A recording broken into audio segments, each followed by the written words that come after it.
जी, मेरी बात हो रही है वजीर अंसारी साहब से।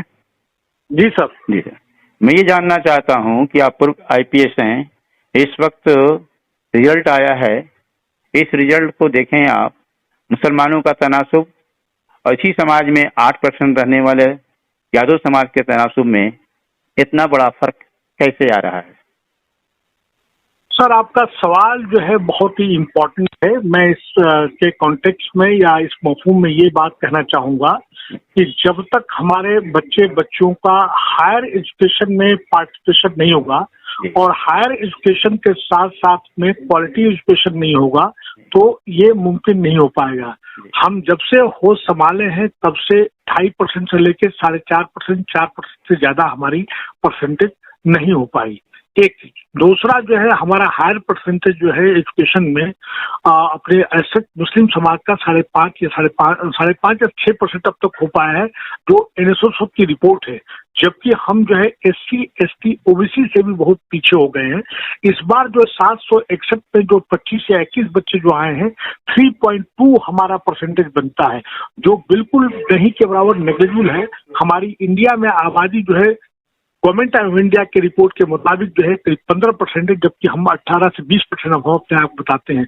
और इसका वजह डिस्पाइट द फैक्ट कि पूरे ऑल ओवर इंडिया में जामिया हमदर्द, ज़कात फाउंडेशन और उसके साथ साथ अलीगढ़, तमाम बड़े बड़े शहरों में तमाम जगह, यहाँ तक कि हमारा हज कमेटी भी लड़कों के बच्चों की कोचिंग कर रहा है। उनके बड़े अच्छे खिदमात वो हैं, कर रहे हैं, इसके बावजूद ये मुमकिन नहीं हो पा रहा है। इसका सिर्फ और सिर्फ वजह यह है कि हमारा हायर एजुकेशन में जो है पार्टिसिपेशन नहीं है, साथ साथ क्वालिटी एजुकेशन नहीं है। इन सब ने बहुत खिदमत की, लेकिन जब तक हमारा जो है हायर एजुकेशन में और उसमें पार्टिसिपेशन नहीं हो पाएगा। दूसरी जो चीज बहुत इंपॉर्टेंट चीज है, हम लोगों ने अपने बच्चों तालीम निस्वा पे हम लोग फोकस नहीं कर रहे हैं। और उसके साथ साथ जब आधी आबादी का पार्टिसिपेशन नहीं हो तो हमारा तो आधी आबादी ऐसी कम हो जाता है। और उसके साथ साथ ये मानता हूँ कि हम लोगों के पास में जो है उतने वसाइल नहीं है, हमारा जो है लॉजिस्टिक या फाइनेंशियल सपोर्ट नहीं है। लेकिन जिस तरह से गरीब बच्चा SC, ST काम कर रहा है, गरीब बच्चा कर रहा है, तो हम लोगों को भी करना चाहिए। कहीं न कहीं जो है हमारा जो है एक देखा जाए तो एजुकेशनल लीडरशिप की भी कमी है और हम लोग बच्चों को मोटिवेट नहीं कर पा रहे हैं। कुल मिलाकर मैं ये बात कहना चाहता हूँ सर कि ये मुमकिन तभी होगा जब हम अपने बच्चों को मोटिवेट करेंगे। मोटिवेशन के साथ साथ में हायर एजुकेशन में और क्वालिटी एजुकेशन में जब पार्टिसिपेशन होगा तभी हो पाएगा। जी सर, बताएं सर, आप बताएं।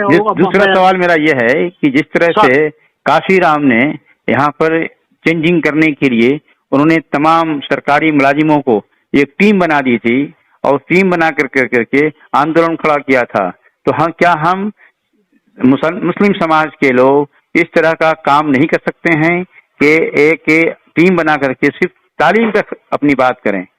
बिल्कुल सही बात कर रहे हैं सर। आज अभी हमारे साथ कुछ लोग बैठे हुए हैं इसी मुद्दे पे। मैंने कहा कि जब तक जो है आप तालीम को हर तरह से, तालीम एक बहुत बड़ा हमारा हथियार है, तालीम हमारा बहुत बड़ा डिफेंस है और तालीम ही आपको जो है सियासी शऊर और समाजी शऊर देगी, वरना नहीं तो आप इसी तरह बिखरे रहेंगे। हमारे पास जिस तरह से मैं बार बार कह रहा हूँ कि हम लोग को तालीम और तालीम और तालीम पे फोकस करना चाहिए। भले एक रोटी कम खाएं, अपने और जरूरियात को भले कहीं कट करना पड़े, उसको कट करके हमको अपनी तालीम पे फोकस करना चाहिए। और तालीम के बगैर कहीं पे कुछ नहीं हो सकता। और तालीम तो ऐसे मुस्लिम समाज के लिए ये खुदा का, कुरान का, नबी का, रसूल का सबका हुक्म है और वो भी क्वालिटी एजुकेशन की बात करनी चाहिए, हायर एजुकेशन की बात करना चाहिए। हम आपकी बात से बिल्कुल इत्तेफाक करते हैं कि जिस तरह से और समाज के लोगों में संगठन है, तो हमारा भी काम होना चाहिए कि हम लोग पहले शिक्षित हों, शिक्षित होने के बाद संगठित हों और संगठित होने के बाद जो है अपने हक के लिए हम लोग को संघर्ष करना चाहिए। जी सर। दूसरी बात ये है सर कि जिस तरह काशीराम ने शुरू किया था, पॉलिटिकल भी शुरू कर दिया था, लेकिन हम पॉलिटिकल नहीं चाह रहे हैं। हम सिर्फ चाह रहे हैं जो भी लोग काम कर रहे हैं, एम्प्लॉइज हैं। बात मैं समझ गया सर, आपकी बात मैं समझ गया कि जिस तरह से उन्होंने जो है तमाम एम्प्लॉइज को डिफरेंट लेवल पे संगठित किया था, उस तरह से हम लोगों की होना चाहिए। ये इसलिए नहीं हो पाएगा क्योंकि हमारे में जो है तमाम मसलक है, मसलक के साथ साथ जो है हम लोगों में मिशनरी झील नहीं है काम करने के लिए। हमारा कहने को इस्लाम में जात प्रथा नहीं है। नहीं तो मैं इस तरह से मैं आपसे जानना चाहता हूँ कि क्या भारत में मनुवादी इस्लाम फैला हुआ है, असली इस्लाम फैला हुआ नहीं है। हम तो कोट कर रहे हैं कि बड़े बड़े जितने में मुफक्किर हैं, जैसे बर्नार्ड शॉ ने, आइंस्टीन ने कहा था कि Islam is a good religion but followers are very bad. हाँ। मैं तो आज भी हमारे सामने कुछ लोग बैठे हुए, उनके सामने मैंने कहा कि भाई हम इस्लाम के फॉलोअर जरूर करते हैं, लेकिन इस्लाम पे हम अमल नहीं कर पा रहे हैं। हमने इनसे यही किया कि हमारा जो सबसे निचला तबका है उनके लिए हमें काम करना चाहिए। हम इस्लाह की बात करते हैं, इस्लाह क्या कि एक पर्टिकुलर कम्युनिटी के लिए होगी कि पूरे मुस्लिम समाज को हो पाएगा, पूरे समाज को होना चाहिए।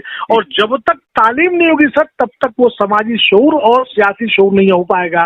और जब समाजी शऊर और सियासी शऊर नहीं आ पाएगा, हमारा जो है पॉलिटिकल रिप्रेजेंटेशन नहीं हो पाएगा, हम किसी भी विभाग में हम जो है पार्टिसिपेशन नहीं हो पाएगा, हम तो हमारा जो शेयर है हम उसको कैप्चर नहीं कर पाएंगे। जी सर। नहीं तो मैं ये जानना ही चाह रहा हूँ आपसे कि क्या भारत का इस्लाम जो है मनुवादी इस्लाम हो गया है?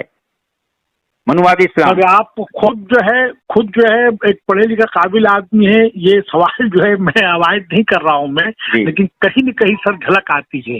हमको जो है सबको लेके चलना चाहिए। इस सवाल का जवाब आप किसी उलमा कराम से या मजहबी रहनुमा से पूछे तो ज्यादा बेहतर है। मजहबी रहनुमा तो कट करके चले जाते हैं कि हाँ खानदानी कुछ होना चाहिए, ऐसा होना चाहिए, लेकिन प्रैक्टिकल तौर पे जो इस्लाम का अभी कल मेरी मुलाकात हुई तो उसने कहा सर कि हज करने जब जाते हैं लोग भारत के लोगों को तो कहा जाता है कि हिंदू हाजी है, यानी यहाँ पे मुस्लिम जो स्पिरिट है, ला इलाहा इल्लल्लाह मोहम्मद रसूलुल्लाह का जो स्पिरिट है वो भारत में खत्म हो गया है। हम आपके बात से बिल्कुल इत्तेफाक करते हैं। यहीं से जब लोग जाते हैं तो वो तो जो बात करे वो है, उसके साथ साथ अपने मसलक के लोग जो है अपने इमाम को, अपने मौलवी को ले जाते हैं, वो अलग से उसके साथ पीछे नमाज भी पढ़ते हैं, खुद मैंने देखा है। और जो आप बात कर रहे हैं कि प्रैक्टिकल, तो प्रैक्टिकल जो है जो अमली तौर पे कहीं न कहीं इसकी झलक मिलती है। हम प्रैक्टिस में ऐसे इस्लाम में कोई जात प्रथा नहीं है, लेकिन प्रैक्टिस में तो देखा जाए तो मैं शेख हूँ, सैयद हूँ, पठान हूँ और सब कुछ हूँ, लेकिन मैं मुसलमान नहीं हूँ। अल्लामा इकबाल का वो सब कुछ हो गया तो मुसलमान भी हुआ, अल्लामा इकबाल का शेर है सर। तो मैं उस पर कुछ कहना मेरा मुनासिब नहीं है। मैं कुल मिला के ये कहता हूँ कि सिर्फ एजुकेशन और एजुकेशन के बदौलत हर जगह तुम कामयाब होगे, और अगर एजुकेशन नहीं तो कुछ भी नहीं है सर। शुक्रिया आपका, बहुत बहुत शुक्रिया सर, हमें समय देने के लिए बहुत धन्यवाद sir. Thank you very much sir. Thank you very much sir. Thank you very much sir. Thank you sir.